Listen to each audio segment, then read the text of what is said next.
খুন আর ধর্ষণের এক আসামিকে ধরতে দুজন পুলিশ অফিসার ছদ্মবেশ ধরে এক অদ্ভুত গ্রামে পৌঁছায়। লোকমুখে শোনা যায় এই চুরুলি নামের গ্রামে কেউ একবার ঢুকলে সে আর কোনোদিন ফিরে আসতে পারে না। গ্রামে ঢোকার পর থেকেই তাদের দুজনের সাথে প্রতিনিয়ত অদ্ভুত সব ঘটনা ঘটতে শুরু করে। প্রশ্ন হচ্ছে, তারা কি শেষ পর্যন্ত সেই আসামিকে গ্রাম থেকে বের করতে পেরেছিল, নাকি নিজেরাই কোনো অজানা রহস্যের অংশ হয়ে যায়? এই সব রহস্যের জট খুলতে শুরু করছি মাস্টারপিস মুভি চুরুলির এক্সপ্লেনেশন। মুভির একদম শুরুতে আমরা এক পুরানো লোককথা শুনতে পাই। অনেক বছর আগে জঙ্গলের গহীনে পেরুমাদান নামের এক ধূর্ত শয়তান বাস করত। সেই শয়তানের প্রধান কাজ ছিল জঙ্গলের ভিতরের মানুষকে পথ ভুলিয়ে বিপদে ফেলা। একবার এক সাহসী সাধু সেই পেরুমাদানকে বন্দি করার কঠিন এক সিদ্ধান্ত নেয়। তিনি মাথায় একটা বাঁশের টুকরি নিয়ে সেই ঘন জঙ্গলে প্রবেশ করে। অনেক পথ যাওয়ার পর সাধু বনের রাস্তার মাঝে একটা ডিম পড়ে থাকতে দেখে।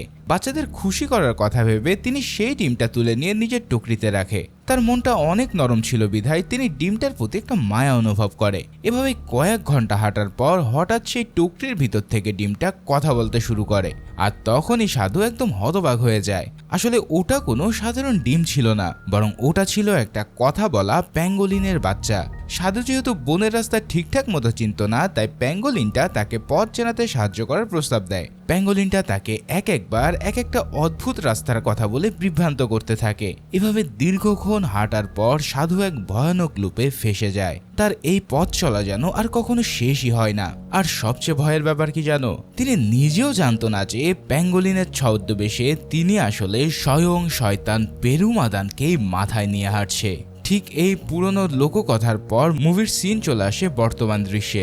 এখানে আমরা দুজন আন্ডারকভার পুলিশ অফিসারকে দেখতে পাই। তাদের আসল পরিচয় গোপন রেখে তারা একটা মাটি কাটা শ্রমিক সেজে চুরুলি গ্রামের দিকে যাচ্ছে। তাদের মূল টার্গেট হলো জয় নামের এক কুখ্যাত আর ধূর্ত অপরাধীকে ধরা। জয়ের নামে ধর্ষণ, খুন আর বন্যপ্রাণী শিকারের মতন তিনটে ভয়ানক মামলা রয়েছে।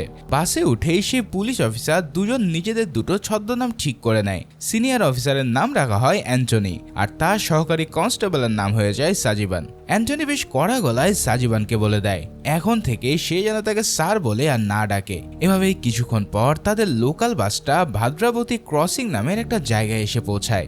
এখান থেকে গ্রামে যাওয়ার জন্য জিপ ছাড়া আর অন্য কোনো বাহন নেই। গ্রামে ঢোকার আগেই তারা দুজনেই একটা পাশের ছোট্ট হোটেল থেকে দুপুরে খাবার খেয়ে নেয়। বিল পরিশোধ করার সময় অ্যান্টনি লক্ষ্য করে যে এক লোক খবরের কাগজ পড়ছে। সেখানে প্রধান শিরোনাম ছিল এলিয়েনরা নাকি দুজন আমেরিকান পর্যটককে আকাশ থেকে তুলে নিয়ে গেছে। সেই মুহূর্তের জন্য খবরটা অদ্ভুত মনে হলেও তারা দুজনে জয়ের চিন্তা নিয়ে ওটা একটা মাথা ঘামায় না। আরো অদ্ভুত করা বিষয় হলো চুরুলি গ্রামে যাওয়ার জন্য পুরো এলাকায় মাত্র একটা জিপি আছে। তারা সেই জিপের কাছে গিয়ে ড্রাইভারকে না দেখে জিপের হর্ন জোরে জোরে বাজাতে শুরু করে। কিছুক্ষণ পরে ড্রাইভার লালু সেখানে এসে উপস্থিত হয়ে বেশ বিরক্তর সাথে তাদের পরিচয় জানতে চায়। লালু তাদের আগে কখনো এই এলাকায় দেখেনি, তাই সে বেশ সন্দেহের চোখে তাদের দিকে তাকাতে থাকে। অ্যান্টনি তখন নিজেকে সামলে বলে যে তারা কুড়াচুন্দু গ্রাম থেকে এসেছে। তারা এখানে মূলত থাকান ভাই নামের এক লোকের রাবার খেতে মাটি কাটার কাজ করতে এসেছে। লালু তখন তাদের জানায় যে থাক্কান ভাই এখন আর গ্রামে নেই এবং সে কয়েকদিনের জন্য বাইরে গেছে। তবে সে তাদের গ্রামে কয়েকদিন থাকার জন্য প্রস্তাব দেয়, যাতে থাক্কান ভাই ফিরে এলে তারা কাজ শুরু করতে পারে। আসলে এই কথা শুনে অ্যান্টনি তো খুব খুশি হয়ে যায়, কেননা এই সুযোগটাই তারা চাচ্ছিল যাতে তারা জয়ের ব্যাপারে ভিতরে গিয়ে ভালো তথ্য জোগাড় করতে পারে। এরপর জিপে উঠলে গ্রামবাসীদের ব্যবহার দেখে সাজিবান মনে মনে বেশ খুশি হয়। এই লোকগুলোর এক একজন এতই মিশুক যে তাদের সাথে হাসাহাসি আর আড্ডা দিতে দিতে পথটা যেন নিমিষেই ফুরিয়ে যাচ্ছে। সাজিবান লক্ষ্য করে গাড়িতে থাকা সবাই এমন ভাবে কথা বলছে যেন অ্যান্টনি আর সে এই গ্রামেরই বহু পুরানো মানুষ। তাদের এই ফ্রেন্ডলি ব্যবহার দেখে সাজিবান ফিসফিস করে অ্যান্টনিকে বলে, ভাই আপনি তো শহরে বিয়ের জন্য কোনো মেয়ে খুঁজে পেলেন না, এবার দেখুন এই চুরুলি গ্রামে যদি আপনার কপালে কোনো সুন্দরী মেয়ে জুড়ে যায়। তাদের গান আর জোকসের মাঝেই হঠাৎ জিপ একটা জায়গায় এসে গত্তা খেয়ে থেমে যায়। সামনে তাকাতেই তারা দেখে ভয়ানক এক আধভাঙা কাঠের পুল তাদের জন্য অপেক্ষা করছে। জিপের ড্রাইভার লালু তখন আড়মোড়া ভেঙে সবাইকে গাড়ি থেকে নেমে সেই নড়বড়ে পুলের ওপারে গিয়ে দাঁড়াতে বলে। লালু একা অনেক কসরত করে সেই জরাজীর্ণ পুলের উপর দিয়ে খালি জিপটা চালিয়ে এপারে নিয়ে আসে। কিন্তু দেখা যায় এই পুলটা পার হওয়ার সাথেই তাদের পুরো পৃথিবীর সংজ্ঞা বদলে যেতে থাকে। পুলের ওপারে চাকা ছোঁয়া মাত্রই যেন গাড়িতে থাকা সেই মিশুক মানুষগুলোর ভেতরে থাকা আসল রূপ বেরিয়ে আসে। একটু আগে যারা এত বন্ধুসুলভ আচরণ করছিল তারা এখন হুট করেই অ্যান্থনি আর সাজিবানকে কুকুরের মতন ট্রিট করতে থাকে। তাদের মুখের ভাষা থেকে শুরু করে সবকিছু এক সেকেন্ডে বিষাক্ত হয়ে যায়। সাজিবান আর অ্যান্থনি তো বুঝতেই পারে না যে হুট করে এই মানুষগুলোর সাথে আসলে কি হলো। আসলে এই ব্রিজটা পার হওয়া মানেই হলো সভ্য জগতের আইন কানুনকে পিছনে ফেলে আসা। এখন তারা এমন এক আদিম আর নরকতুল্য জায়গায় প্রবেশ করেছে যেখানে গালিগালাজি হলো মানুষের প্রধান ভাষা। ড্রাইভার লালু কর্কশ গলায় তাদের জিপে উঠতে বলে আর কিছুক্ষণের মধ্যে তারা এক ভাঙাচোরা কাঠের সরাইখানার সামনে এসে পৌঁছায়। এই সরাইখানাটাই হলো চুরুলি গ্রামের একমাত্র আড্ডার জায়গা যেখানে সব ধরনের অপরাধের আনাগোনা চলে। তো ড্রাইভার লালু তখন জিপ থেকে নেমে সরাইখানার মালিক ফিলিপকে ডেকে আনে। সে বলতে থাকে যে সে শহর থেকে দুজন আস্ত গাধা আর বোকা লোককে নিয়ে এসেছে।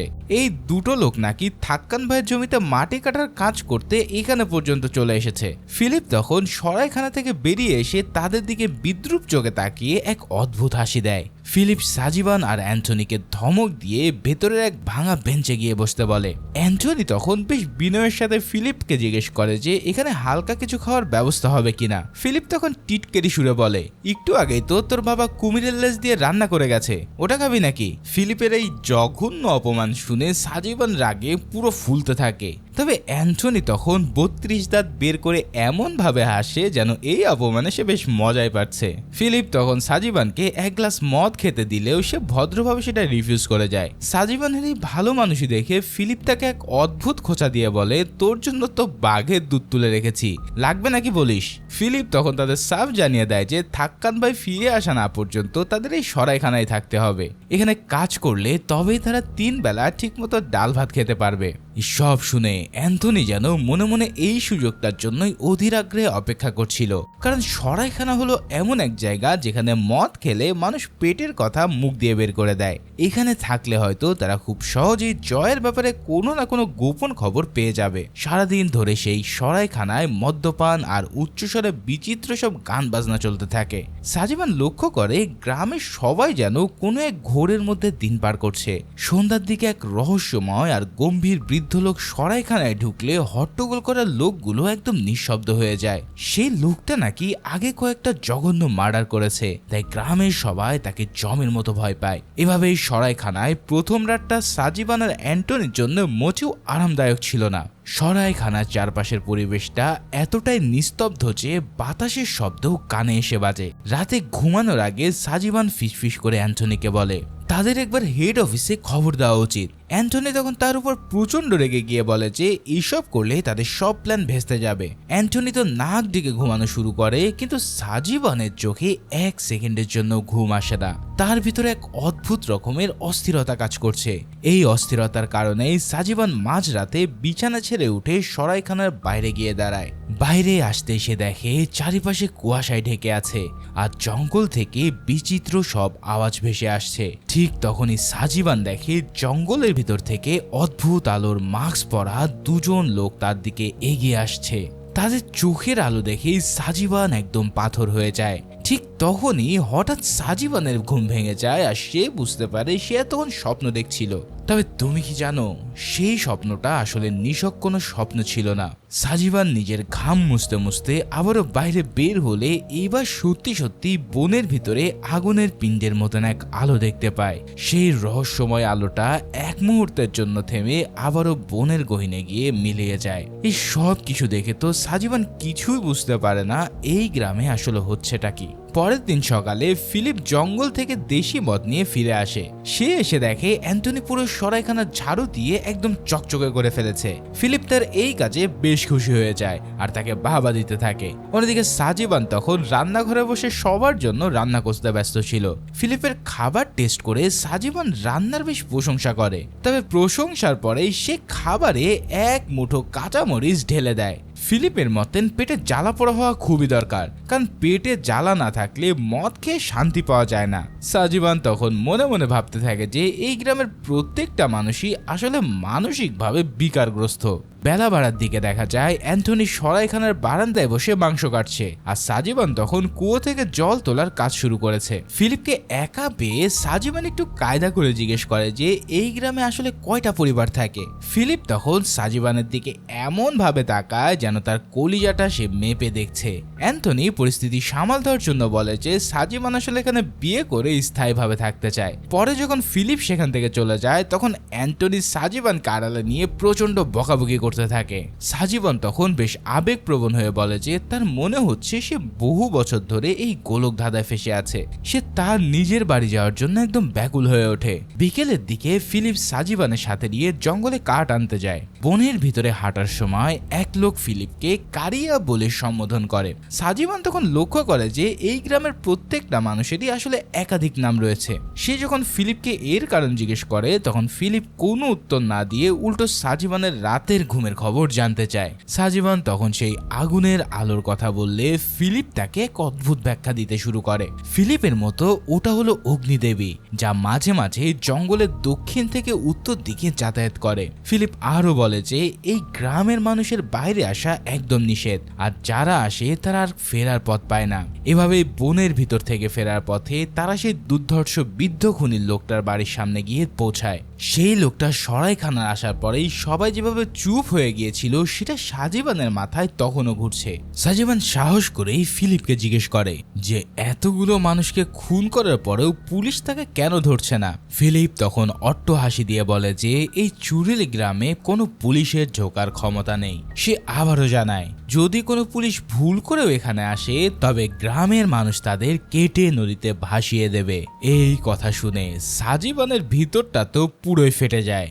সে বুঝতে পারে যে গ্রামের প্রত্যেকটা মানুষই একজন দুর্ধর্ষ আর ভয়ানক অপরাধী। সন্ধ্যায় মদ খেয়ে সবাই যখন বেসামাল হয়ে পড়ে তখন ফিলিপের স্ত্রী এসে অ্যান্থনিদের উপর চিৎকার করতে থাকে। ফিলিপের স্ত্রী চায় না যে এই বাইরের দুটো লোক তাদের সরাইখানায় বেশি দিন থাকুক। সাজিবান সুযোগ বুঝে তাকে এই সরাইখানার আসল মালিকের নাম জিজ্ঞেস করে বসে। ফিলিপের স্ত্রী তখন উত্তর দেওয়ার বদলে এমন বিষাক্ত দৃষ্টিতে তাকায় যে সাজিবান ভয়ে সেখান থেকে দৌড়ে পালায়। সে কিছুটা দূরে এক বাড়ির সামনে গিয়ে দাঁড়ালে দেখে সেই বৃদ্ধা কাঠ কাটছে। সাজিবান তাকে সাহায্য করতে চাইলেই সেই বৃদ্ধা কুড়াল নিয়ে সাজিবানকে মারতে আসে। বিশ্বাস করো, সাজিবান যদি আর এক সেকেন্ড দেরি করত তবে তার মাথা দুভাগ হয়ে যেত। এই সব ঘটার পর সাজিবান যখন সে বৃদ্ধের আক্রমণ থেকে বাঁচিয়ে বাসায় ফিরে আসে তখন সে ভয়ে ভয়ে কাঁপতে কাঁপতে অ্যান্টনিকে সব খুলে বলে। সাজিবান এখন নিশ্চিত যে এই গ্রামের প্রত্যেকটা মানুষই আসলে একজন দাগী ক্রিমিনাল, যারা আইনের হাত থেকে বাঁচতে মূলত এখানে সে ছদ্মনাম নিয়েছে। সে তখন অ্যান্টনিকে প্রস্তাব দেয় যে তাদের উচিত পুরো গ্রামকে ঘিরে ফেলে সবাইকে গ্রেপ্তার করা। এই কথা শুনে অ্যান্টনি সাজিবানের উপর প্রচন্ড রেগে গিয়ে বলে যে তারা এখানে শুধু জয়ের জন্য এসেছে। সাজিবানকে সে কড়া হুঁশিয়ারি দেয় যেন সে আর কোনো গোয়েন্দাগিরি না করে, কারণ এতে তার জীবন বিপন্ন হতে পারে। জাস্ট চিন্তা করো, বাঘের ডেরায় বসে বাঘ শিকার করার স্বপ্ন দেখাটা কতটা বিপজ্জনক। মোট কথা এই পরিস্থিতিতে নিজেদের পরিচয় গোপন রাখাই এখন তাদের জন্য সবচেয়ে বড় চ্যালেঞ্জ। সেই উত্তেজনার মাঝেই সরাইখানার মালিক ফিলিপ তাদের কাছে এসে এক নতুন খবর দেয়। ফিলিপ জানায় যে আগামী 2 দিন তাদের এই সরাইখানা একদম বন্ধ থাকবে। কারণ হিসেবে সে জানায় চার্চে তাদের এক বিশেষ প্রার্থনা সভা রয়েছে। এই প্রার্থনা সভায় গ্রামের প্রত্যেকটা মানুষ অংশ নেবে আর সেখানে অনেক বড় ভোজের আয়োজন করা হয়েছে। সাজিবান এই কথা শুনে একদম আকাশ থেকে পড়ে, কারণ সে এই গ্রামে কোনো চার্চ তো দূরে থাক, একটা ক্রুশ পর্যন্ত চোখে দেখেনি। তবে ফিলিপ তাদের আশ্বস্ত করে বলে যে তারা যেন মন ভরে সেখানে খাওয়া দাওয়া করে। অ্যান্থনি মনে মনে ভাবে যে এই অনুষ্ঠানই হলো জয়কে চিনে নেওয়ার সবচেয়ে বড় সুযোগ। রহস্যটা যেন আরো বেশি ঘোলাটে হয়ে যাচ্ছে, তাই না? যেখানে চেনা কোনো ধর্মের চিহ্ন নেই সেখানে হঠাৎ করে চার্চের আয়োজন করাটা কতটা রহস্যময়। পরের দিন সকাল হতেই সাজিবান আর অ্যান্থনি এক অদ্ভুত দৃশ্যের সাক্ষী হয়। তারা অবাক হয়ে দেখে যে তাদের সেই ভাঙাচোরা সরাইখানায় এখন একটা পবিত্র চার্চে পরিণত হয়েছে। গ্রামের প্রত্যেকটা মানুষ সাদা পোশাক পরে আগরবাতি নিয়ে খুব ভক্তের সহিত সেখানে হাজির হয়। ফিলিপ মুচকি হেসে সাজিবানকে বলে যে ঈশ্বর তো আসলে সব জায়গায় থাকে, তাই এই সরাইখানায় এখন তাদের প্রার্থনালয়। মানে কি আর বলবো, এমন অদ্ভুত সিন আমি জীবনেও দেখিনি। এছাড়াও সাজিবান দেখে যে সেই অদ্ভুত বৃদ্ধা মহিলাটাও এখানে এসেছে প্রার্থনা করতে, আর মাঝে মাঝে তার দিকে সে তীক্ষ্ণ চোখ দিয়ে তাকাচ্ছে। অ্যান্টনি আর সাজিবান ভিড়ের ভিতরে জয়কে খুঁজে বেড়াতে থাকে, কিন্তু কারো চেহারার সাথে জয়ের কোনো মিল পাওয়া যায় না। আসলে এই গ্রামের প্রত্যেকটা মানুষের মুখই যেন এক একটা গোলক ধাঁধা, যা সহজে পড়া যায় না। অনুষ্ঠান শেষ হওয়ার পর ফিলিপ সাজিবানের কাছে ডেকে তার হাতে একটা 500 টাকার নোট গুঁজে দেয়। ফিলিপ বলে যে এই টাকাটা হলো সাজিবানের গত কয়েকদিনের পরিশ্রমের মজুরি। সাজিবান একটু খুশি হলেও সেই খুশি 1 সেকেন্ডের জন্য স্থায়ী হয় না, কেননা ফিলিপ তৎক্ষণাৎ টাকাটা তার হাত থেকে কেড়ে নিয়ে বলে যে এটা তাদের এখানে থাকা খাওয়া আর ভাড়া বাবদ কেটে রাখা হলো। মানে এই লোকটা যে কতটা ধূর্ত তা ভাবলে মেজাজ খারাপ হয়ে যায়। মোট কথা, এই গ্রামের প্রত্যেকটা নিয়মই আসলে বাইরের মানুষের পকেট কাটার জন্য তৈরি করা হয়েছে। সাজিবান তখন রাগে গজগজ করতে করতে বনের ভিতরে ঢুকে হাঁটতে থাকে। তবে বনের গহীনে হাঁটার সময় সাজিবান আবারও সেই অদ্ভুত আর যান্ত্রিক ফ্রিকোয়েন্সি শুনতে পায়। সে ওই শব্দটা অনুসরণ করতে করতে একটা ছোট্ট পরিত্যক্ত কুঁড়ে ঘরের সামনে চলে আসে। সাজিবান যখন জানলা দিয়ে উঁকি মারে তখন সে দেখে ভেতরে অদ্ভুত এক যন্ত্র অনবরত গোল করে ঘুরে চলেছে। সেই যন্ত্রটা থেকে একটা অদ্ভুত কম্পন বের হচ্ছে, যা সাজিবানের শরীরের ভিতরে একটা শিহরণ তৈরি করে। তার মনে হয় এই পুরো জঙ্গলটা আসলে কোনো সাধারণ জঙ্গল নয়, বরং এখানে অলৌকিক কিছু একটা ঘটছে। তাই সাজিবান দ্রুত সেখান থেকে ফিরে আসার সময় লক্ষ্য করে যে পুরো জঙ্গলটাই যেন তার দিকে এক দৃষ্টিতে তাকিয়ে আছে। বিশ্বাস করো, এই দৃশ্যটা দেখার সময় যে কোনো মানুষের গায়ের লোম খাড়া হয়ে যাবে। বিকেলের দিকে আওরাচান নামের এক লোক পিঠে বন্দুক নিয়ে সরাইখানায় হাজির হয়। আওরাচান শিকার করতে যাচ্ছে শুনে অ্যান্টনি তার সাথে যাওয়ার জন্য ভীষণ জেদ করে। অ্যান্টনি আসলে সন্দেহ করছে যে এই আওরাচানই হয়তো জয়ের কোন ছদ্মনাম হতে পারে। সাজিবান তাকে বারবার বাধা দিলেও অ্যান্টনি নিজের জেদে অটল থেকে বনের ভিতর চলে যায়। তবে রাত গভীর হওয়ার পরেও তারা যখন ফিরে আসে তখন দেখা যায় আওরাচান অ্যান্টনির উপরে প্রচন্ড চিৎকার শুরু করে দিয়েছে। অ্যান্টনির অপদার্থতার কারণে তারা একটা শিকারও করতে পারেনি বলে আওরাচান তাকে প্রচন্ড অপমান করে। অ্যান্টনি তখন বুঝতে পারে যে তার ইন্সপেকশন ভুল ছিল আর এই লোকটা জয় নয়। পরের দিন পুরো গ্রাম মিলে এক বিশাল মেলার আয়োজন করা হয়, যা দেখে মনে হয় যেন কোনো উৎসব চলছে। মেলার একদিকে নানা খাবারের দোকান আর অন্যদিকে চলছে এক অদ্ভুত প্রতিযোগিতা। এই প্রতিযোগিতার মধ্যে সবচেয়ে ভয়ঙ্কর খেলাটা হলো থাপ্পড় মারা খেলা। নিয়ম অনুযায়ী দুজন মানুষ একটা চিকন বাঁশের উপরে পাশাপাশি বসে একে অপরকে প্রচন্ড জোরে থাপ্পড় মারবে। এখানে যে থাপ্পড় সহ্য করে টিকে থাকতে পারবে সেই হবে বিজয়ী। আন্নান নামের গ্রামের এক বিশাল দেহির লোক সবাইকে এক এক থাপ্পড় মেরে নিচে ফেলে দেয়, যা দেখে গ্রামের মানুষ পৈশাচিক আনন্দ পেতে শুরু করে। হঠাৎ সে আন্নান সবার সামনে সাজিবানকে চ্যালেঞ্জ ছুড়ে দেয়। সাজিবান প্রথমে রাজি না হলেও গ্রামের মানুষ থেকে জোর করে সে বাঁশের উপরে বসিয়ে দিয়ে আসে। সাজিবান অনেক সাহস সঞ্চয় করে আন্নানকে একটা থাপ্পড় মারলে সেই লোকটা পাথরের মতন স্থির হয়ে বসে থাকে। কিন্তু যখন আন্নান তার সর্বশক্তি দিয়ে তাকে থাপ্পড় মেরে বসে তখন তার মাথায় এক অলৌকিক কাণ্ড ঘটতে শুরু করে। প্রতিটা থাপ্পড়ের সাথে সাথে সাজিবানের চোখে বিচিত্র সব ভিশন আসতে শুরু করে। সেই ভিশনের ভিতরে সে দেখে এক জরাজীর্ণ ঘরের ছাদে অসংখ্য মাদুলি আর রুদ্রাক্ষের কলসি ঝুলছে। আনান্নান যতবার তাকে আঘাত করছে সাজিবান ততবারই নিজেকে সেই রহস্যময় ঘরের ভিতরে আবিষ্কার করছে।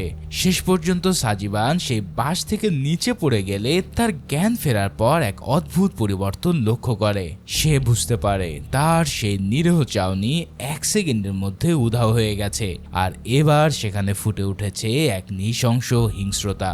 সেই রাতে সাজিবান যখন ভাঙা আয়নার সামনে দাঁড়ায় তখন সে নিজের প্রতিচ্ছবি দেখে পৈশাচিক এক হাসি দেয়। তার এই হাসি দেখে তোমার মনে হবে সে যেন চেনা কোনো মানুষ নয়, বরং অন্য কোনো আত্মা তার শরীরের দখল নিয়েছে।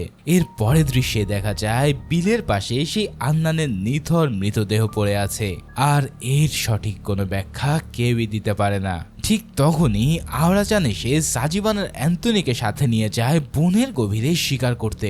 বনের গহীনে হাঁটার সময় সাজিবান আবারও সেই আলোর মাস্ক পরা রহস্যময় মানুষগুলোকে দেখতে পায়, কিন্তু ভয়ের ব্যাপার হচ্ছে এই লোকগুলোকে অন্য কেউ কিন্তু দেখতে পাচ্ছে না। সাজিবান যখন পাগলের মতন গুলি ছুড়লে এক বিশাল বুনো শুয়োর মাটিতে আছড়ে পড়ে। শিকার করার পর তারা যখন মাংস নিয়ে ফিরছিল তখন অ্যান্টনি অসাবধানতাবশত এক গাছের সাথে ধাক্কা খেয়ে নিচে পড়ে যায়। অ্যান্টনির কোমরে প্রচন্ড চোট লাগলে সে যন্ত্রণায় ছটফট করতে থাকে, আর তার দাঁড়ানোর শক্তি একদম শেষ হয়ে যায়। সাজিবান তখন অ্যান্থনিকে কাঁধে তুলে নিয়ে জঙ্গলের ভিতর থেকে বের করার চেষ্টা করে, কিন্তু জঙ্গলটা যেন তাদের পথ আগলে রাখে। তারা যেদিকে যাচ্ছে বনটা ঘুরে ফিরে তাদেরকে আবারও সেই জায়গাতে ফিরিয়ে নিয়ে আসছে। বনের চারিপাশে হঠাৎ করে হাজার হাজার জোনাকি পোকার আলোয় ঝলমল করে ওঠে, যা এক অপার্থিব পরিবেশ তৈরি করে। অবশেষে ভোর হওয়ার সাথে সাথে তারা চুরুলি গ্রামের একদম শেষ প্রান্তে থাকা পোঙ্গাল নামের এক তান্ত্রিক মহিলা বাড়ির সামনে এসে পৌঁছায়। বেঙ্গাল মহিলাটাকে দেখতে যেমন অদ্ভুত, তার কথাবার্তাও আরো রহস্যময়। সে অ্যান্থনিকে দেখে বলে যে তাকে সারিয়ে তুলতে তার এক রাত সময় লাগবে, আর সাজিবানকে সে পাশের ঘরে থাকতে বলে। রাত বাড়ার সাথে সাথে বেঙ্গালের ঘরের অদ্ভুত সব রিচুয়াল শুরু হয়ে যায়। এই রিচুয়াল দেখলেই তোমার গায়ের রক্ত হিম হয়ে যাবে। বেঙ্গাল তখন মন্ত্র পড়তে পড়তে অ্যান্থনির পিঠের উপরে চড়ে বসে, আর কোনো এক অদৃশ্য শক্তিকে সেই ঘরে আহ্বান জানায়। সাজিবান যখন জানলা দিয়ে পাশের ঘরে উকি মারে, তখন সে দেখে মণি নামের এক ছোট্ট বাচ্চা আগুনের ভিতরে পা ঢুকিয়ে নির্বাক চিত্তে বসে আছে। ঠিক সেই মুহূর্তেই অ্যান্থনির ঘরের মাঝখানে একটা সোনালী রঙের স্পাইরাল সিঁড়ি উপর থেকে নিচে নেমে আসে। সেই সিঁড়ি বেয়ে আলোর মাস্ক পরা সেই অতি প্রাকৃত জীবগুলো নিচে নামতে শুরু করলে সাজিবান একদম পাথর হয়ে যায়। মোট কথা, সেই রাতে সাজিবান আর অ্যান্থনি চেনা পৃথিবীর বাইরে কোনো এক অপ্রকৃতি শক্তির মুখোমুখি হয়। এরপর সকাল হওয়ার সাথে সাথেই অ্যান্থনি একদম সুস্থ বোধ করতে থাকে। সুস্থ বোধ করাটাই স্বাভাবিক, কারণ তার শরীরের সব ব্যথা আর ক্লান্তি এক রাতেই কেমন যেন উধাও হয়ে গেছে। অ্যান্থনি যখন ঘর থেকে বের হওয়ার প্রস্তুতি নেয়, তখন বেঙ্গাল তার দিকে তাকিয়ে এক রহস্যময় হাসি দেয়। বেঙ্গাল সরাসরি বলে দেয় যে সে জানে অ্যান্থনি আসলে একজন পুলিশ অফিসার। অ্যান্থনি তখন বেশ অবাক হয়, কারণ তাদের পরিচয় তো গোপন থাকার কথা ছিল। বেঙ্গাল দাবি করে যে সে মানুষের চেহারা দেখে নাকি তার ভূত, ভবিষ্যৎ আর বর্তমান বলে দিতে পারে। এই কথায় অ্যান্থনি ভয় পেয়ে যায়, আর সে আর কোনো কথা না বাড়িয়ে সেখান থেকে পালানোর চেষ্টা করে। কিন্তু পালাতে যাওয়ার সময় বেঙ্গাল হঠাৎ সাজিবানের কলার চেপে ধরে। এবার সে চিৎকার করে বলতে থাকে যে সাজিবান কাল রাতে মানির সাথে জঘন্য কুকর্ম করেছে, আর এখন সে টাকা না দিয়ে পালিয়ে যেতে চাচ্ছে। এই সব কথাবার্তা শুনে তো সাজিবান আকাশ থেকে পড়ে, কারণ কাল রাতে আসলে কি হয়েছে তার ঠিক মনে নেই। অ্যান্থনি কোনো ঝামেলা না বাড়িয়ে বেঙ্গালের হাতে 1000 টাকার নোট গুজে দিয়ে সাজিবানকে সেখান থেকে এক প্রকার ট্রেনে নিয়ে যায়। পথে সাজিবান যখন নিজেকে নির্দোষ দাবি করে, তখন অ্যান্থনি তাকে ব্যঙ্গ করে বলে যে সে বিবাহিত হয়েও কেন এমনটা করলো। সাজিবান তখন পাল্টা জবাব দিয়ে বলে যে বেঙ্গালও কাল রাতে অ্যান্থনির সাথে শুধু মেসেজ ছাড়াও আরো অনেক কিছু করেছে। এই সব কথায় তাদের দুজন যখন ঝগড়া করছিল, তখন সরাইখানায় পৌঁছে দেখে নতুন এক বিপদ তাদের জন্য অপেক্ষা করছে। কেননা প্রকৃত মালিক থাক্কান ভাই অনেকদিন পর গ্রামে ফিরে এসেছে। থাক্কান যখন জানতে পারে তার নাম করে দুজন লোক এই এলাকায় মাটি কাটতে এসেছে, তখন সে একদম রেগে আগুন হয়ে যায়। ফিলিপের সামনে দাঁড়িয়ে থাক্কান সরাসরি বলে দেয় যে সে এমন কোনো লোককে কোনোদিন কাজেই দেয়নি। এই সব কথাবার্তা শুনে গ্রামবাসীরা সবাই তখন সাজিবান আর অ্যান্থনিকে ঘিরে ফেলে, আর এবার তাদের জেরা করা শুরু হয়। এভাবেই উত্তেজনার এক পর্যায়ে সবাই মিলে সিদ্ধান্ত নেয় এই দুজনকে তারা কেটে টুকরো টুকরো করে ফেলবে। লোকগুলো যখন পৈশাচিক হাসি দিয়ে তাদের দিকে আগাতে থাকে, তখন সাজিবানের আর কোনো উপায় থাকে না, যার ফলে সে তার নিজের পিস্তল বার করে আকাশে এক রাউন্ড ফাঁকা গুলি ছোড়ে। এই গুলির শব্দে পুরো এলাকা 1 সেকেন্ডের জন্য স্তব্ধ হয়ে যায়। সাজিবান তখন থাক্কানকে জিম্মি করে জয়ের ঠিকানা জানতে চায়, আর নিজেদের আসল পরিচয় এবার প্রকাশ করে দেয়। থাক্কান ভয়ে কাঁপতে কাঁপতে তাদের জয়ের বাড়ির দিকে নিয়ে যেতে থাকলে পুরো গ্রামবাসী তাদের পিছনে অদ্ভুত মৌন মিছিল করে আগাতে থাকে। এরপর জয়ের ঘরে ঢুকেই সাজিবান আর অ্যান্থনি যা দেখে তার জন্য তারা মোটেও প্রস্তুত ছিল না। তারা দেখতে পায় জয়ের পুরো শরীর প্যারালাইজড হয়ে বিছানায় পড়ে আছে, এমনকি তার একটা শব্দ করার ক্ষমতাও সে হারিয়ে ফেলেছে। জয়ের বোন তখন অদ্ভুতভাবে হাসতে হাসতে বলে যে তারা জয়কে নিয়ে এখান থেকে কোনোদিনও বের হতে পারবে না। ঠিক তখনই সারা গ্রামবাসী একসাথে চোখ বন্ধ করে আর কোনো এক অজানা মন্ত্র জপতে থাকে। সাজিবান তাদের ভয় দেখানোর জন্য আবারও গুলি ছুড়লে সেটা ফিলিপের কানে গিয়ে লাগে। এরপর তার কান থেকে গল গল করে রক্ত বের হতে শুরু করে। কিন্তু কি অবাক কাণ্ড, ফিলিপের মুখে এখন কোনো কষ্টের ছাপ নেই, বরং তার মুখে রয়েছে সেই পৈশাচিক হাসিটা। জয় তখন ইশারায় ফিলিপকে বলে যে এই অফিসারদের সাথে সে যেতে চায় আর সবাই যেন তাকে যেতে দেয়। এই কথা শুনে গ্রামের লোকজন তাদেরকে জয়কে নিয়ে যাওয়ার অনুমতি দিতে থাকে। তারপর গভীর রাতে জয়কে গাড়ির পিছনে বেঁধে সাজিবান আর অ্যান্টনি চুরুলি গ্রাম থেকে বের হওয়ার জন্য রওনা দেয়। এভাবে বহুদূর যাওয়ার পর জয় হঠাৎ এবার কথা বলতে শুরু করে, আর এবার সে বলে তাদেরকে সে একটা সত্য ঘটনা শোনাতে চায়। জয় তখন বলতে থাকে, অনেক বছর আগে ঠিক এভাবেই দুজন পুলিশ অফিসার এক অপরাধীকে ধরতে এই গ্রামে এসেছিল। সেই অপরাধীর অপরাধও ছিল হুবহু জয়ের মতো, অর্থাৎ খুন ও ধর্ষণ।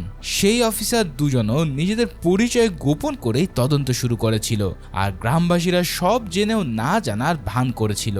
জয় আরো বলে যে প্রতিবার দুজন নতুন অফিসার এই গ্রামে আসে আর অপরাধীকে ধরতে গিয়ে তারা নিজেরাই একটা লুপের মধ্যে আটকে যায়। অ্যান্থনি যখন জয়ের কথা শুনে গাড়ি থামাতে চায় তখন সে দেখে বনে সেই চিরচেনা রাস্তাটা একদম গায়েব হয়ে গেছে। তারা বারবার গাড়ি ঘুরিয়ে সেই ভাঙা ব্রিজটা আর খুঁজে পায় না, যেই ব্রিজটা দিয়ে তারা এই গ্রামে প্রবেশ করেছিল। ঠিক তখনই জয় হাসতে হাসতে দড়ি খুলে ফেলে আর সাজিবানের আসনে গিয়ে বসে। সামনে তাকাতেই দেখা যায় হাজার হাজার জোনাকি পোকা গোল হয়ে স্পাইরাল আকারে আকাশে ঘুরছে, আর বনের ভিতর থেকে বিশাল এক সাদা আলো বেরিয়ে এসেছে। তাদের গাড়ির সব কাজ চুরমার হয়ে যায় আর পুরো গাড়িটা এবার বাতাসে ভাসতে শুরু করে। এই সব অদ্ভুত কাণ্ডতে আরো রহস্যজনক বিষয় হলো সাজিবান কিংবা অ্যান্থনি কেউই আর তাদের নিজের সত্তার ভিতরে নেই, বরং তারাও যেন এই অলৌকিক পার্থিব জগৎটাকে উপভোগ করছে। সামনের সিটে বসে জয় আর অ্যান্থনি এক সুখের অনুভব করে, আর এরপরে তারা ধীরে ধীরে সেই চাঁদের আলোর মধ্যে মিলিয়ে যেতে থাকে। আর এখানেই এমন এক রহস্য উন্মোচিত হয় যা তোমাদের কল্পনাতেও আসবে না। আসলে এই চুরুলি গ্রামটা হলো এলিয়েনদের তৈরি করা একটা টাইম লুপ, যেখানে সময় গোল হয়ে ঘুরতে থাকে। সাজিবান যে অপরাধগুলো জয়ের নামে শুনেছিল সেগুলো আসলে সে নিজেই এই গ্রামে থাকার সময় করে ফেলেছে। এর মানে হলো পরবর্তীতে যে পুলিশ অফিসার আসবে তাদের টার্গেটও হবে সাজিবান নিজে। আর মুভির শুরুতে আমরা যে পৌরাণিক কাহিনী শুনেছিলাম ঠিক সেই রকম ভাবেই সাজিবান আর অ্যান্থনির কপালেও এই লুপ জুটে গেছে, অর্থাৎ তারা আর কখনো এই গ্রাম থেকে বের হতে পারবে না, কিংবা জয় নামক সেই অপরাধীকে ধরতে যতজনই আসবে তারা এই গ্রামের লুপের ভিতরে আটকে যাবে, আর পরবর্তীতে তারাও নিজের অংশ হয়ে যাবে এই গ্রামের মানুষ হিসেবে। মুভির শেষ সিনে আলোর মাস্ক পরা অতি প্রাকৃতিক জীবগুলো তাদের সেই টাইম মেশিনে করে অন্য কোনো ডাইমেনশনে নিয়ে যায়। মোট কথা, সাজিবান এখন জয়ের জায়গায় চলে এসেছে, আর এই লুপটা এভাবেই অনন্তকাল ধরে চলতে থাকবে। ঠিক এই সিনের মধ্যে দিয়ে এই অসাধারণ মুভিটাও এখানেই শেষ হয়।